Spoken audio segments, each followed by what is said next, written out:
Hey, what's going on, everyone out there? I'm Jakejames Lugo. Welcome to the channel and welcome to this brand new JJ's One Man Podcast. I hope you all have been doing well. I hope you all have been enjoying all the podcast episodes that have been going up on the channel, as well as all the other different videos, gaming and otherwise, that have been going up on here. There's a lot of content, I know. There's been a lot of stuff happening over the course of this month. There's been a lot of game releases. There's been a lot of news. There's been a lot of movies coming out, a lot of TV shows to watch. There's stuff all over the place and a whole lot of things to do. But of course, as always, make sure you guys leave me a like on this video, on this episode of the podcast. Make sure you guys leave me a comment down below related to all the stuff we're going to talk about today, because my God, there is a lot to get into. And don't forget to actually join up on my Discord server and check out all the other links that I have in the description box. There's a lot of different stuff in there that I know you guys will love. But again, man, there's been so much that's been happening. There's been so much that's been going on the last week. Like in the last couple of days, there's been a bunch of stuff so that we really have to speak on. Some good, some really cool stuff, and some really bad stuff that we got to dive into that we're going to get into a lot of this, man. So anyway, let's start off with the first thing we could talk about. That's actually pretty fun. Cool thing to start off with. Let's talk about the Empire State Building, okay? More specifically, let's talk about how Star Wars took over the Empire State Building in New York City. Basically, if you don't know what I'm talking about, not that long ago, I want to say in the last day or two, because this is dated March 22nd. So at the time I'm recording, this is when this story went up, but this actually happened a day or two prior to this. Basically, ILM, Lucasfilm, basically went over and they did a whole big ceremony and big theme to the Empire State Building, where they not only had a giant projection of Darth Vader and various Star Wars scenes on the Empire State Building, they also had our boy Hayden Christensen, Anakin Skywalker and Darth Vader himself, to light up the Empire State Building, which is kind of cool. Now, I know for some people, this might not matter. For some people, this will be okay, whatever. It's a Star Wars themed thing, but who cares? This is actually pretty dope. This is a fun thing to see in New York City. Imagine you're just walking around or you're just driving around the city, and all of a sudden you see this giant projection of Darth Vader on the Empire State Building. And you're like, what the hell is that?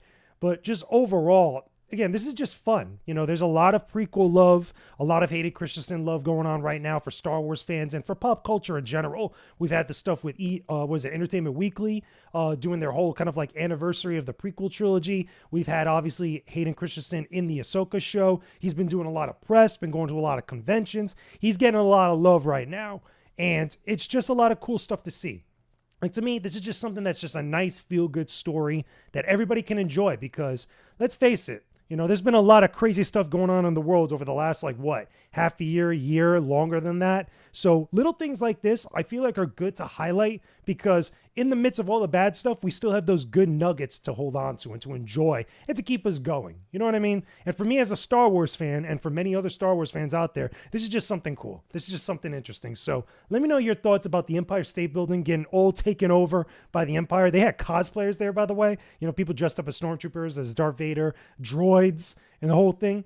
Let me know your thoughts about it down below in the comment section. Would you go see this? Because I know it's only around for a limited time, but are you in New York right now? Or did you get to see this? Or would you actually go see this anytime soon while it's still around? Tell me your thoughts about that down below in the comment section. So going off from that, let's talk about something else, man, because there's other stuff to get into to really kind of dive into this. Now let's talk about some bad stuff, man, because my God, I don't know what's going on lately with some game companies, but some game companies can't catch a break. Let's talk about Capcom. And Capcom's been pissing people off over the last day or two. So recently, if you haven't seen, Dragons Dogma 2 came out recently. A lot of people were excited about this game. A lot of people were hyped up. The game got some pretty decent reviews. It was around in the mid to high 70s. I want to say the last one that I saw on Metacritic, I believe, was about 77, give or take. But a lot of people were really highly anticipating this. But apparently in the last day or two, since I actually started reading up on all this, Capcom pissed everybody off because they put microtransactions into the game, and some of the microtransactions, not only were they not really live or around during the review process, but they also include things like charging players for fast travel, charging players to be able to create a new character, and many other different things. I'm looking at the article here in IGN, right? There's a bunch of paid DLC. Okay, now keep in mind, I do have to say, and I do have to mention, just to be fair in this entire story, all the stuff that I am going to mention could also be done in the game. Like, a lot of people have been saying that ever since all this stuff came out. A lot of the defenders of Dragons Dogma 2, which I totally understand, but I'll give my thoughts about all that in just a second. But I just want to make that very clear for everybody. So, in its notes to PC players, Capcom listed all the items that could be obtained in-game or as paid DLC items. That includes Artemorphosis, which is a character editor, change pawn inclinations, okay? The warp location marker, which is pretty much fast travel, restore the dead to life, rift crystals, which they have different iterations of it, or like, numbers of them that you could get, points to spend on Beyond the Rift, the Escape the Gowl, and then the Harpy Lure item. All these things could be obtained in the game in various different points in various different ways. Now, here's the thing about all this, and I feel like this is partially Capcom's fault for this. And the reason why I say that is because if all these things could be done in the game, that's totally fine. Like, I have no issue, and I've been open about this in the past. When a game has microtransactions for stuff like this, as long as you're able to still play the game without a problem and be able to get all those items without having to pay money, there should be no issue. It shouldn't become a hindrance to getting those things just because there's a microtransaction for it. The ability to fast travel, to me anyway, in an RPG or any game for that matter, is a basic function. To me, that shouldn't be held behind a paywall. But if it's there, and then there happens to be another option alongside that in order for people to do stuff or to get further ahead by paying, a couple dollars or something, that's an option. That's not hindering the original experience of the game. Whoops, there goes my chair. Hit my chair with my foot, right? So anyway, like I was saying, it shouldn't be a hindrance to them, okay? And if it's just there as an option, that's not a big deal. That's not a problem. It shouldn't be something that everybody makes a big deal about. The problem with this, with Dragons Dogma 2, specifically this one with Capcom, is because they weren't clear about it to a lot of people, according from what I'm reading from a lot of people, as well as also all the reviewers and the critics that got the game early beforehand. They were told that there are going to be microtransactions in the game, but they weren't given like a full, like, detailed rundown of the extent of it. At least that's what I'm reading. I saw a couple people talking about it on social media. Let me see if I could actually pull that up and I could show you guys, where a lot of people were just open. They were just pretty pissed off about it. They were just mad upset because it's like, look, it just looks mad suspect with all this. Like, there's a whole bunch of things in here. Like, I'm even looking now at some of these right here. Look at that. The Act Man here. He goes, saw some gameplay of Dragon's Dogma 2 and thought it looked really cool. Then I checked the Steam page and what the F is this? Isn't this a single player game, so many microtransactions? And it's all the stuff that we pretty much just talked about now. I know I saw one from Jez Corden recently, okay, where he was talking about this. I don't know if I could find it here, but I know I saw him talking about it, and he was just like, look, they mentioned a note to us in the review details, and they marked it with spoilers and stuff. So not all of us really look at this, because of the spoilers in the game, because it could actually kind of impact our review and our overall look at the game itself. But those microtransactions weren't live. So all this stuff went live after the reviews went up and after the game was already released to the general public. I feel like if you're going to have stuff like that in a game, if you're a publisher, if you're a developer, if you're going to have that stuff in the game, you got to have that stuff, and to the point where people that are reviewing the game can actually speak on it, because all of that is need to know information. Like, that's like really important. And that's like, to a point where, it could impact or influence the buying decision for a consumer, for a player that's out there that's interested in this, because there's a lot of people that are apparently upset. Now, however you feel about that, some of them do have their own opinions and they could be upset about that. They probably would have never bought the game, or probably would have waited, for whatever reason, whether they like this or not, before buying Dragon's Dogma 2 because of that information. I feel like if Capcom was a little bit more transparent or a little bit more open and a little bit much more kind of like level-headed with the way that they actually delivered this info, not making it kind of come off as so shady, or at least, so suspect. And the reason why I say that, because if we go back to that article I was looking at IGN, they apologized for it. So they knew already that they kind of messed up, and they're probably more than likely they're apologizing because of the crazy reaction, because they got a lot of feedback on social media and also on Steam. The game, I should also mention, got review bombed, which is never a good thing. I'm not really a fan of review bombing. I think it's really stupid, and it's really just like a knee-jerk reaction from a lot of people on social media, especially. And I just feel like if things were handled a little bit much more careful on Capcom's end with all this stuff, I don't think we would be having this much of a big controversy with it, at least within the last few days. I still think people are going to play the game. People like the game for what it is. Like I said, it's in the high 70s or mid to high 70s for Metacritic, but still, stuff like this could give a really bad view or a bad outlook on your game. And it's stuff that I feel like, at least, based on everything that I've seen, could be easily avoided if they just, again, maybe delivered the info or presented it a little bit better. But that's just my opinion on the matter. I haven't played Dragons Dogma 2. I wasn't planning on playing it, but I am like keeping, informed about all the stuff that's going on with it. But let me know some of your thoughts about Dragons Dogma 2 and all this microtransaction stuff down below in the comment section. Does this influence your outlook on the game itself? Do you think that everybody's maybe being a little bit overzealous with their reactions, maybe reacting a little bit too quickly? Tell me your thoughts about it down below in the comment section. So moving on from there, let's talk about another good thing, okay? I actually want to kind of briefly speak on something I think is actually really good.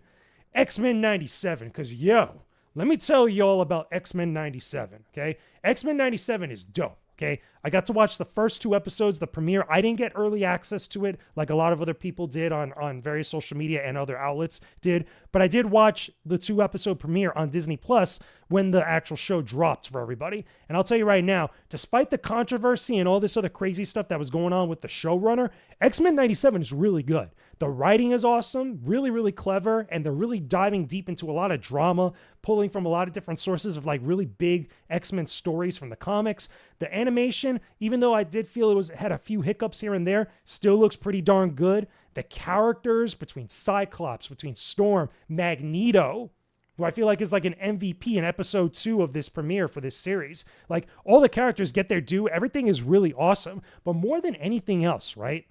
And I spoke about this on my TikTok where I talked about the 2 episodes.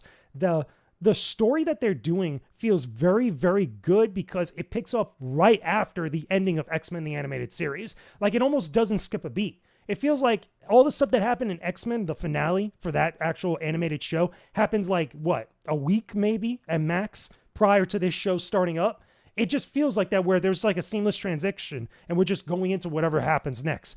Now, on top of that too, I do have to mention the voice acting is great. Some people had a couple of issues with a few of the characters, but it really didn't bother me when I was watching this. Like, the voice for Cyclops is Ray Chase, who was Noctis from Final Fantasy 15, but he sounds almost exactly like the original voice actor for Cyclops back in the day. I'm pretty sure it wasn't Ray Chase back in the day, but that the voice sounds very similar to how it was in the original animated series. Same thing with everybody else. They got most of the original voice actors for different parts. I believe they got the original voice actor for Rogue, for Storm, for Wolverine, and a few others. And I think maybe also Gambit. I could be wrong, but it feels like X-Men the Animated Series, and that's all everybody ever wanted. But they went above and beyond for what I'm seeing with this show. They went above and beyond and actually gave us some really good story to get deep into. And I feel like if they keep up this momentum throughout the entirety of the series, this show is going to really do some big things. It looks great. It feels great. The marketing, the teases. Like, hold on. Let me see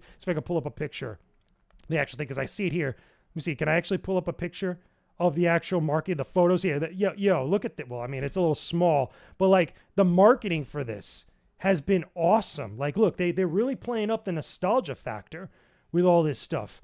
I mean, not these. Like, this is all just key art. I don't know. Come on, Rotten Tomatoes. Like, but more specifically this. Like, a lot of the different posters that they've had for X-Men 97 have really been cool. Like, I'm gonna pull this up on Twitter so you guys could see it, because I was having a ball with a lot of the actual marketing of this actual series, and it's just been so much fun to see. It's just been, again, the VHSs, okay, here we go.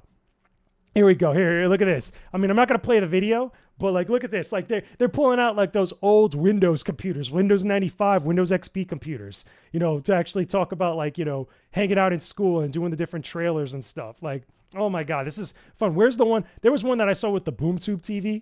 I'm trying to find this. Scroll all the way down, because again, they've been sharing a lot of stuff with it. Here we go. Look at this. This is awesome. Like, this is just fun because the people that are making this show know their audience, and the audience that they're really catering to are the same people that grew up watching X-Men the Animated Series in the 90s.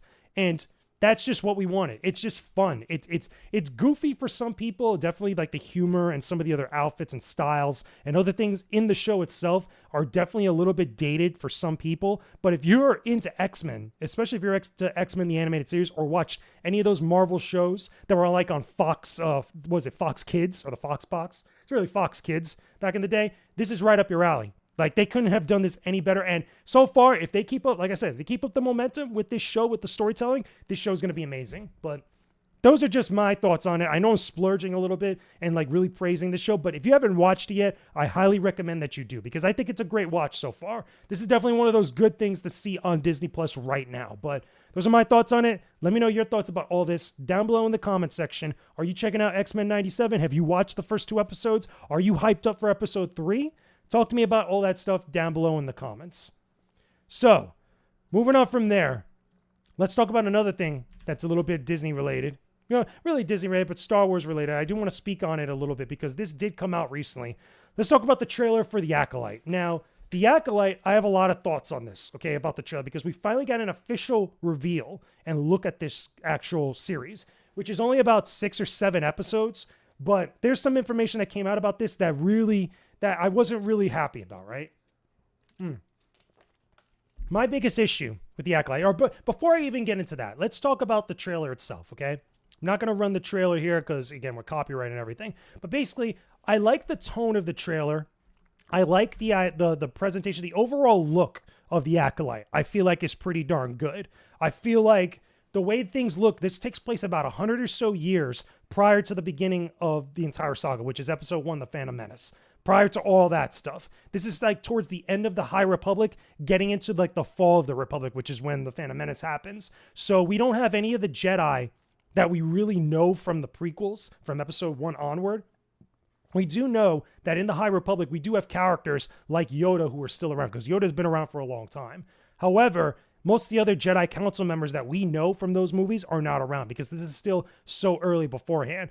A lot of people did, when they watched the trailer, they did say that they felt that Plo Koon was in this, and there's a character in the trailer, like really briefly, that looks like Plo Koon, but there needs to be a lot of explaining with this actual series, within the lore and the canon, on how that might be possible if it is Plo Koon, because his race, okay, and I'm skipping on the name. I know I was talking about it on social media, on Twitter, but his race lives about 70 to 80 years. And this takes place about a little over 100 years prior to that movie. So if he's still around, there needs to be some sort of explanation here. Like with stuff like that, it's really important to make sure that the people that are writing these stories and that are running the show definitely make sure that they're fitting within canon. Because remember, let's make this very clear, because I saw some people talking about this on social media.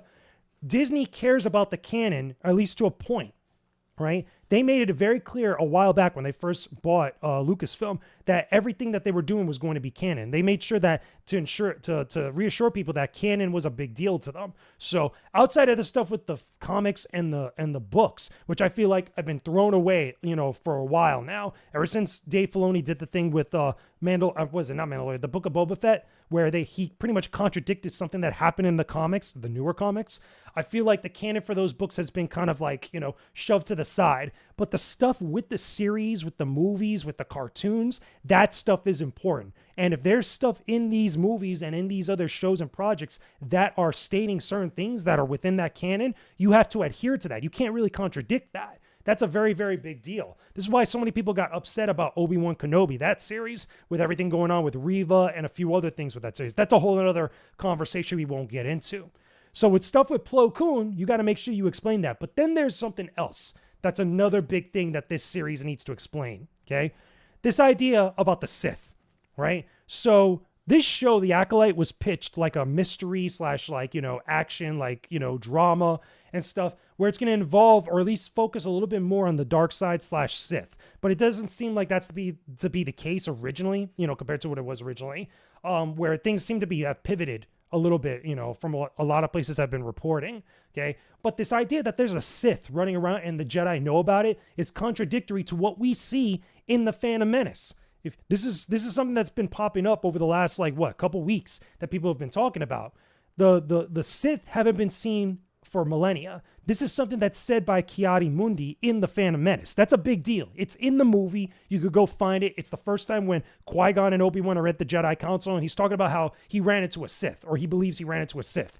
Ki-Adi-Mundi says that. So we know that from the canon, from the actual original saga. So how is it that there's going to be a Sith running around here, or someone that claims to be a Sith, and the Jedi know about that when that line exists in the movies? Like, there needs to be some sort of explanation. There also needs to be some sort of outcome to fall in line with that. A lot of people are saying that whatever this Sith or Jedi Acolyte or whatever, dark side Acolyte, not Jedi Acolyte, this Acolyte, whatever, that's practicing the dark side or is a quote-unquote Sith or has a Sith master to them being an apprentice, you know, all those Jedi that were spotting or fighting this, whoever this person is with a red lightsaber, all of them need to be slain by the end of this series.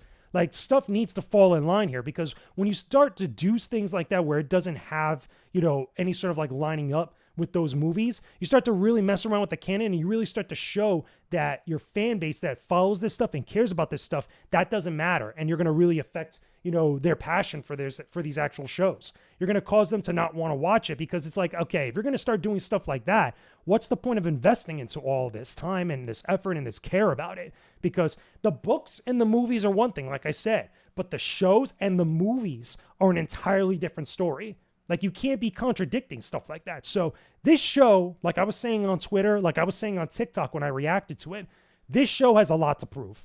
A lot of the showrunners, Leslie Headland and everybody else, they have a lot to prove to me as a fan, and a lot of other people who are interested in this. I like the tone. I think the visual and the presentation of it looks good, but that story needs to be on point. The trailer was okay. It wasn't something that got me super excited compared to other Disney Plus shows, but this whole series, this 6-episode series, definitely has a lot to prove. And before I forget, because I am going to speak on this because some people were giving me crap about it on social media, this came out in an interview from Leslie Headland herself that all those episodes that we're going to get for this series, they're around 30 minutes long. That's a problem, okay?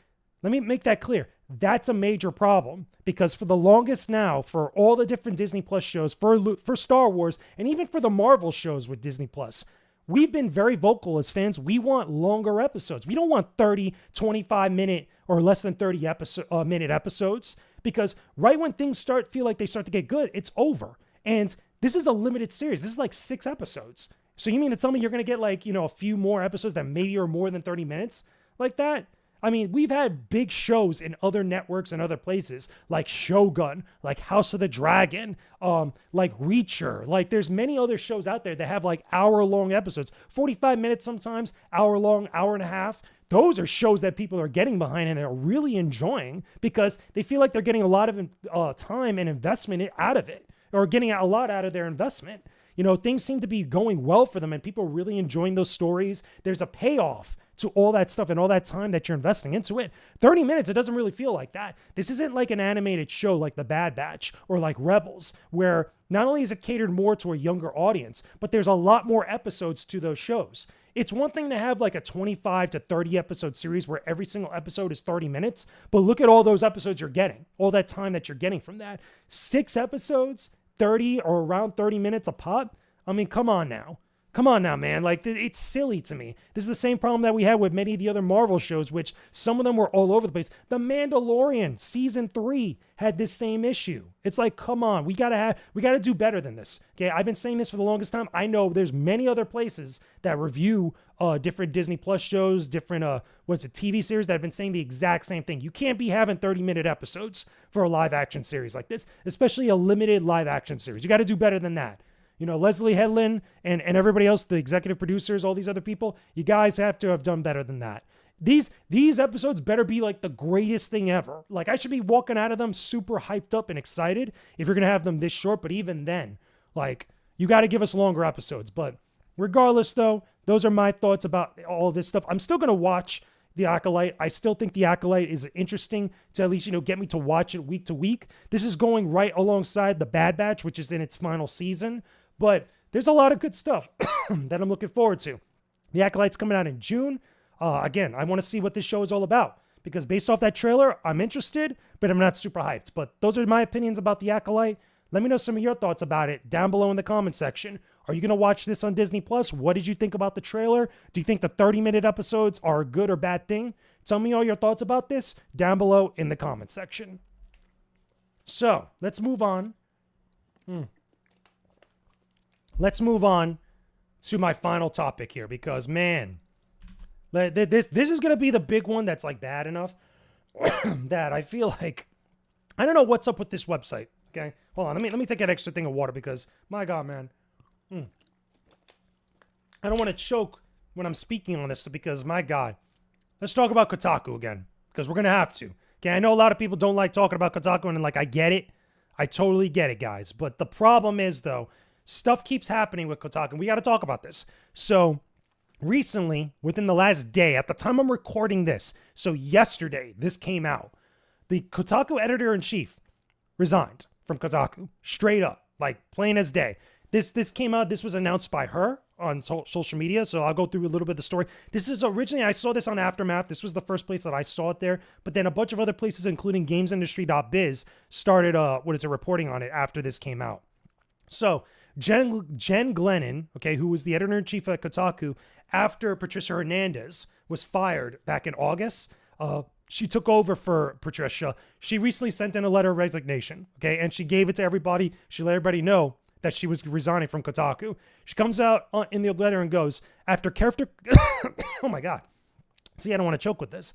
After careful consideration, I have concluded that the current management structure and decision-making processes at Geo Media are not aligned with my values and goals for Kotaku. Okay, I firmly believe that the decision to invert Kotaku's editorial strategy to deprioritize news in favor of guides is fundamentally misguided given the current infrastructure of the site.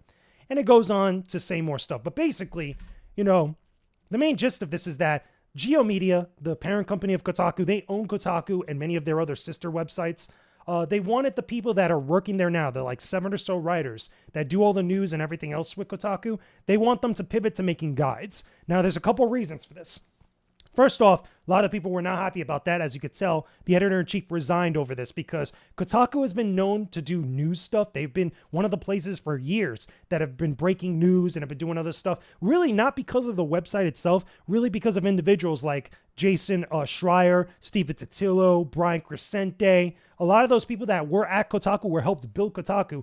Those were the people breaking stories. This is why Kotaku was known for this, okay? But the website itself is not really for that. It's really changed up over the last, 7-10 years, maybe a little bit longer. I don't know how long Kotaku's been around, but I know they've been around for a while. And they were known for this, but they've changed for many different reasons in many different ways, right? And what's unfortunate about this is that it's been for the worse. For, again, a number of reasons. We've talked about on this podcast many different times that Kotaku articles have gone up and have said many different things that people have really had an issue with, okay? Real big problems with, like some of their headlines, some of their op-eds, some of the people that work over there spouting whatever opinions. There's been many different things that have become, really hotbeds of debate and discussion arguments about Kotaku, right? And here's the thing. I understand that this is frustrating to change up the website, from what never was to what their parent company wants them to do, which is to make guides. They say in the article there that they wanted to mandate them that per week they wanted 50 guides on the website in order to get traffic and SEO moving for them. The reason why this is the case and why Geo Media wants to put so much emphasis on this is because websites all over the place have been wanting to do guides to SEO farm. That's what gets the traffic. That's what gets the hits. That's what brings in a lot of ad revenue. That's what gets things pushed out in the Google algorithm, on different media websites. This is what helps out, keep the lights on at various outlets. And while I understand that the writers over there, including the editor-in-chief, have a big problem with that, they're your parent company. They're your bosses. There's a reason why they're saying that. And the reason why they're saying that and why they feel the need to do this is because of all the stuff that has happened at Kotaku up to this point.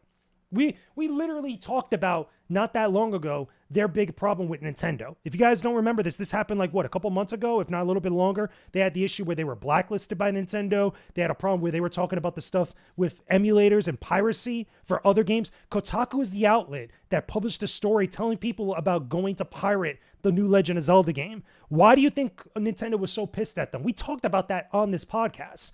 In addition to that, there's been many other times where various different publishers and developers don't like Kotaku. They don't want to interact with them because it's always going to be a problem. It's always going to be an issue. And the way that Kotaku and their specifically some of their writers that are over there now, talk down to their audience and make statements about their, like, if you really want to, again, I can't even really say it on here, but it's out there.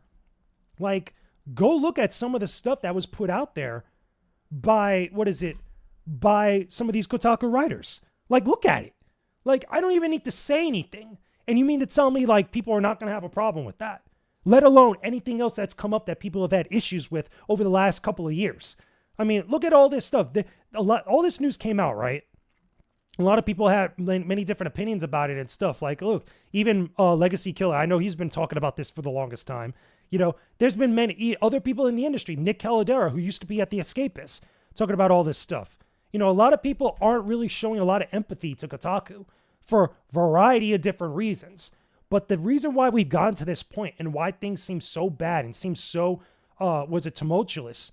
Oh my God, I can't even talk. Excuse me.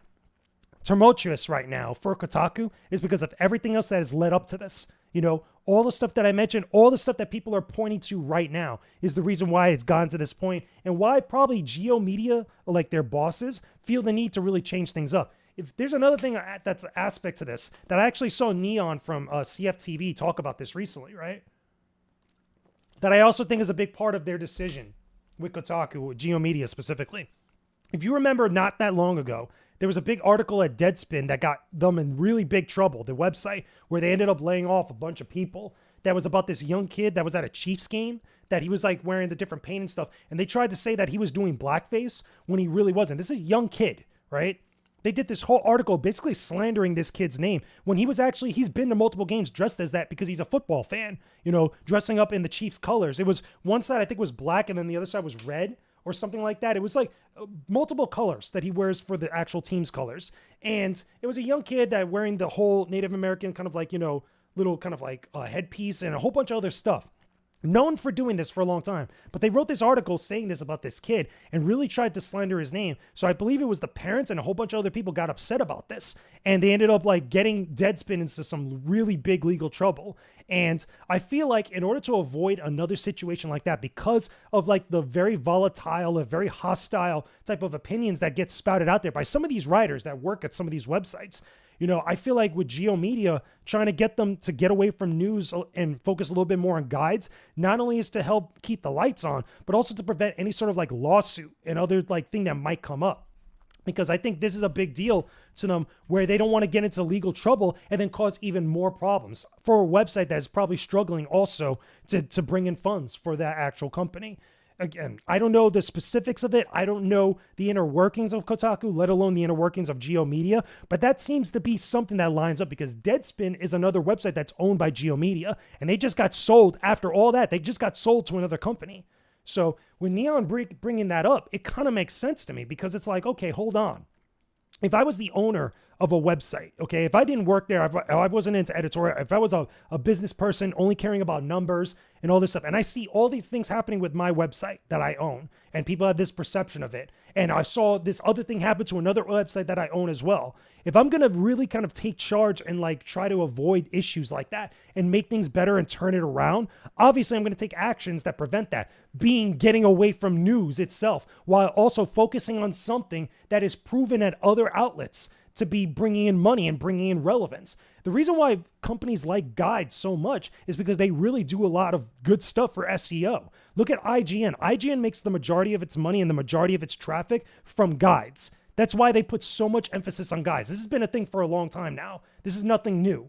Everybody knows this, especially if you're in the industry, especially if you work on guides. I've worked on guides myself at IGN. I've done stuff with the Wiki guides. I've also worked on guides at .esports and many other different places. There's a reason why these websites are doing that, especially now within the last few years where things have been getting much harder for everybody at these outlets. It's been a big deal because a lot of people feel like, yo, we need to do something about this in order to kind of, you know, make sure that we keep our traffic moving, and we also make sure that we're in the like higher rankings for different places like Google, different like aggregate websites. You know, doing stuff like that is important. And when you start to see a lot of the anger and a lot of the frustration, not just from the writers, but from everybody else about all this stuff. There's a reason for that. It's really, it's really disheartening to see, because I feel like, again, all this stuff could have really been avoided. All this stuff could have really been kind of prevented from happening. I don't think that if Kotaku was in a good place right now, if Kotaku was actually in good standing and their editorials and their news were really doing as good as some of these writers make it out to be, Geo Media wouldn't be wanting to pivot so badly. They wouldn't want to be actually like get to a point where they actually change up the entire strategy that the website was founded upon, when it comes to news and stuff. I've seen a lot of writers who are over there right now complaining about this and making that same point. But it's like, hold on a second. Have you seen how well other websites have been doing with, with guides? Have you seen like what other people have been saying about guides, what they've been doing for other outlets like your competition, like IGN, like Polygon, like The Verge, like GameSpot. GameSpot, again, look at their section. They're kind of like the opposite of IGN as far as being the two sides of the same coin. They also do a lot of guides and a lot of videos too. Kotaku does videos as well, and they have a YouTube channel, but it's not to the same extent that IGN, GameSpot, and some of these other outlets do. I mean, you have to pivot. You have to change things up in order to make sure that you're doing well. If you're not doing well, you obviously need to make a change. You obviously need to do things differently. And I feel like the anger and the frustration and like the back and forth from not only the writers, but also some of the people that really care about these websites and all this other stuff seem to fundamentally misunderstand why this is all happening, or at least why we've gotten to this point, why it's happening. And it's a shame because, again, I don't mind Kotaku. I've been open for years that I've applied to places like Kotaku. I've wanted to get a job in the industry working for a place like either like Kotaku, like IGN, like GameSpot. Why? Because I love writing about it and I love talking about games. I could do all the stuff that people at Kotaku have done and probably better in some ways. That's not to say that to be arrogant. That's just the truth. There's a lot of people who also feel that way, that want to be a part of this industry. Whether you love them or hate them, Kotaku as an outlet, as a website, has been part of this industry for a very long time.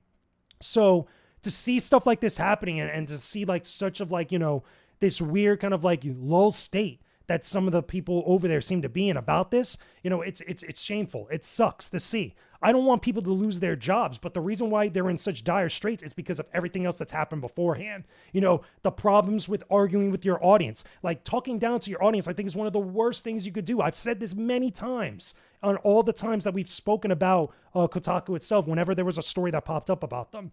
With even the stuff that happened recently with some of their articles, which I won't mention, but everybody knows what I'm talking about. The way that some of those writers are talking to the people reacting to them, to their own readers, their own audience members. Like, that's not the best way to approach this. There's so many, like multiple different ways you could have gone about this to actually change it up.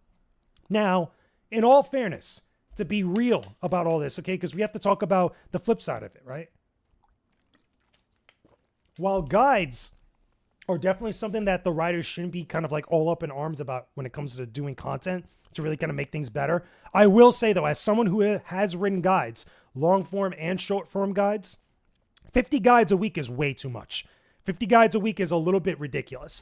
And the reason why I say it's a little bit ridiculous is because it takes a long time to make a guide. Even a short guide, like a short form guide, I've done a bunch of them. When I was at Esports, right, I was doing guides for Mortal Kombat. And even those guides for like basic stuff takes a time.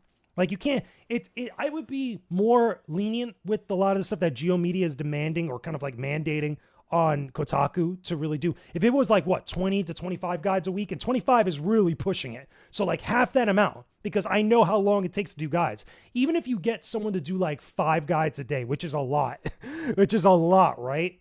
If you had one person doing just guides, but they were doing 5 guides a day across multiple different games, it doesn't have to be about the same game, right? It could be about multiple different games. That is still a lot.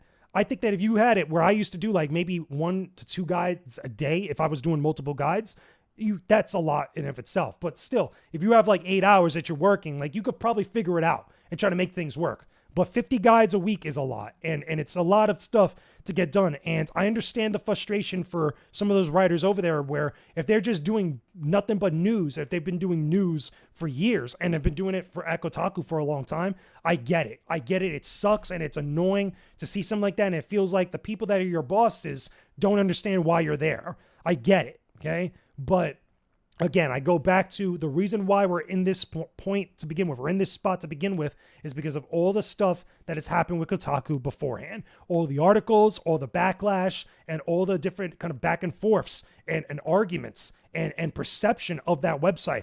That's the reason why Geo Media feels like they got to change things up. There could be other things, like I said before. I don't know the inner workings of them overall, but that, to me, on the outside looking in, seeing all this stuff play out is probably why they're actually mandating this stuff. And it's going to suck to see what happens next, because a lot of people right now, a lot of different places, I'm not talking about the bigots that are like just trying to stir the pot. I'm talking about people who have been looking at this stuff for a while, coming out and saying like, look, this doesn't look good for Kotaku. This looks like there's either some stuff where they're trying to push people out, or this is like right before they're either going to sell the website or they're going to like lay off a bunch of people.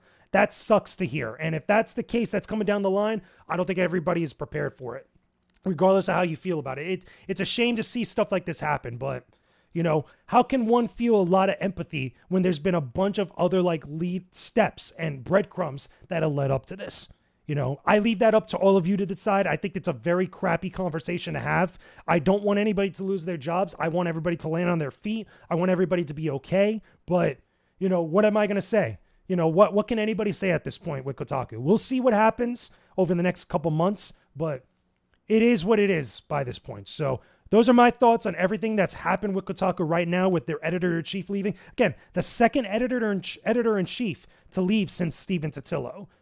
Since Steven Totilo, because Patricia Hernandez was fired straight up, okay? When Geo Media felt the need to fire them, like, you got to look at it as like, okay, it can't all be Geo Media at that point. It can't be all Geo Media that's taking the blame for this, as much as blame that they get from a lot of people. There's got to be other stuff that's going on over here. We got to see the full picture, but it's the second editor-in-chief that they've lost with this. There's a lot of problems all over the place, but those are my thoughts on the matter. Let me know some of your thoughts about this down below in the comments section. Do you agree or disagree with me? What's going on? What do you feel like is the main reason why Geo Media felt the need to change this up for Kotaku? Do you think Kotaku is still going to be around in the next few years? You know, who knows at this point, but tell me your thoughts about it down below in the comments section. So there you go, guys. Those are my thoughts on everything that we've had. Those are all my topics I got for this week. I've been playing a lot of different games. I've been going back to Final Fantasy VII Rebirth. I actually just finished all the exploration stuff recently with it. I've been getting a lot of trophies in that game. I think I got like 40-something trophies or almost 50-something trophies in that game. There's a lot that's in there, and it's pretty wild because there's so many different things to do in that game. And what's even cooler is that some of the bigger side quests, like the proto relic quest, the intel quests for all the different ones between the combat simulations and all the, like, you know, I guess you could say the scanning of the materia, all that different stuff, the rewards for them are pretty wild, because I feel like some of the quests take a long time to complete, especially the proto relic quest, but the payoff for it is fantastic.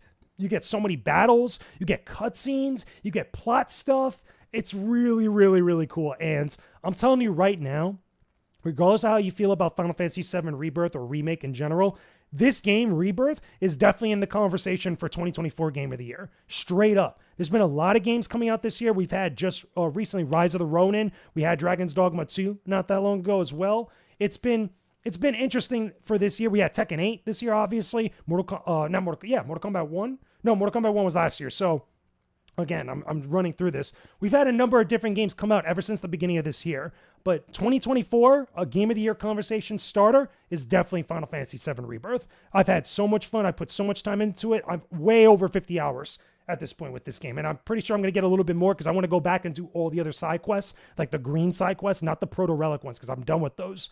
And same thing with the intel. But to go back and do the other side quests, and also the Queen's Blood stuff I haven't even finished. Like, my God, man. So many things in this game. So that's been awesome. I've been going back and playing Tekken 8 as well, which has been great. I finally got into a lobby and a room to play a bunch of Tekken 8 with Lord Cog and a bunch of the guys from the Iron Lord podcast. So big shout outs to them for inviting me to come onto there. I hope we get to do it again, because that was fun to actually play Tekken 8 amongst everybody. We had a great lobby going. I was playing Kazuya. I was playing Martial Law. Everybody was playing different characters. It was a lot of fun. That was the best fun or the best time I've had playing Tekken 8 in a long while, because I've mostly been playing online and ranked matches, which have been good in and of themselves, but there's nothing like getting a lobby with a bunch of people that you interact with and have fun with. It's been cool. It's been really, really good overall. So those are the games I've been playing. There's been a bunch of other indie games that you guys have been seeing that I've also been doing videos on. Obviously, I'm going back to play Star Wars Battlefront Classic Collection. They recently just got a big update on PC. I don't know if it's out for consoles yet. I have to check today, actually, when I'm recording this podcast. When I finish recording it, I'm actually going to check on my PlayStation to see if it actually went live, because they were waiting for certification to get that update out. But that update changes up so many different things about the Battlefront Classic Collection. A lot of bugs, a lot of glitches, and I hope that a lot of other things too as well get ironed out. But we'll see what happens. I'm going to check it out later today, and maybe I'll give some impressions and thoughts either on TikTok or on my Twitter and everywhere else. But that's all I got for you guys on the podcast this week. Let me know if you've been enjoying the podcast down below in the comment section. I do hope that you guys keep checking out all the different podcast episodes. There's an entire playlist right now, as well as also segments. I've been putting up segments of the podcast, like clipping them out and putting them up here on the channel. So if you haven't checked out all the other episodes or all the other topics that I've had in this episode of the podcast, a couple of them have been broken up so you guys can check them out as well. And I've been sharing them around in different places, including TikTok. By the way, little housekeeping, make sure you guys follow me on TikTok. I've been uploading every single day a lot of different content, including games, movies, TV, and Star Wars, and a bunch of other stuff. Same thing also with Twitter, at Jakejames Lugo. Make sure you guys go follow me on there. At Jakejames Lugo is also on TikTok if you haven't already. There's links down below in the description box. All that stuff is there for you. Follow me on Threads, at Jakejames Lugo. I've been posting up there a lot as well. And don't forget, join the Discord server, join the Patreon. There's a bunch of stuff that I know that you guys will love. So yeah, that being said, I will talk to all of you guys again very soon. Thanks for listening to the podcast. Peace out and stay epic, everybody. This channel is sponsored by Flynn's Arcade and More, located in Margate, Florida. Flynn's is one of the premier spots for gaming fans in South Florida. They have a variety of arcade games on cabinet for you to play throughout the week, including all of your beloved classics. You could also play a ton of new and current console games too, on PlayStation, Xbox, and Nintendo consoles. Grab a snack or drink and enjoy the best gaming experience you'll find. Visit during one of their many big events to connect with the gaming community in South Florida. Want to test your skills in competitive fighting games? Join any of the weekly tournaments that happen at Flynn's for a chance for some cool prizes. And if you're into tabletop gaming or model kit building, there's a bunch of events there for you too. Swing by Flynn's Arcade and More, located in Margate Boulevard in Margate, Florida. You won't find a better spot than Flynn's.